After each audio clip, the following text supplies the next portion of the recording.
Hello mga kakusina, dahil taglamig ngayon, ayan, magluluto tayo ng vegetable soup.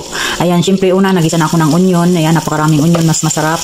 So, tapos dinagdagan ko siya ng garlic. So, igisa-gisa lang ng konti hanggang lumabas ang aroma.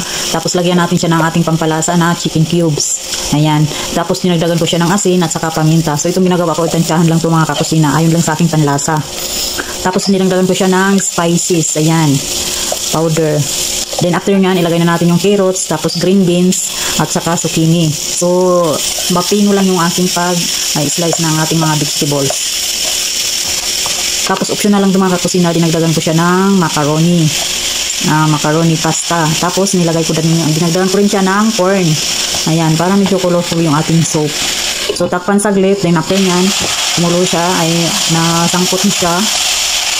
Dagdagan natin siya ng cooking cream. So, wala akong milk, kaya cooking cream ang nilagay ko. So, pwede naman siya mga kakusina at masarap siya, malinamnam. So, halo-haloin at syempre para maluto yung pasta, dinagdagan ko yan ng tubig or water na galing sa thermos, mainit. Ayan. Mainit siya mga kakusina ang dinagdag ko para mabilis maluto. Ayan. So, halo-haloin, din takpan natin saglit. Hintayin natin na kumulo. So, after nga kumulo, ayan na siya. O, di pa umaapaw ang sabaw. So, huwag kayong mag-alala at mag-ano yan, matutuyo din yan mamaya dahil sa macaroni. So, tinimplahan ko na nga at kulang siya sa asin kaya dinagdagan ko siya.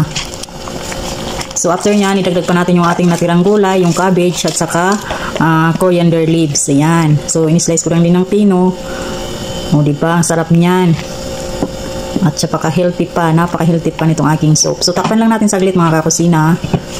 So, after 2 minutes, ayan na, kumulo na siya. O, diba? At ayan, ready na yan mga kakusina. Halo-haloin lang natin. At, ayan, patayin ko na yung apoy. Then, syempre, kainan na.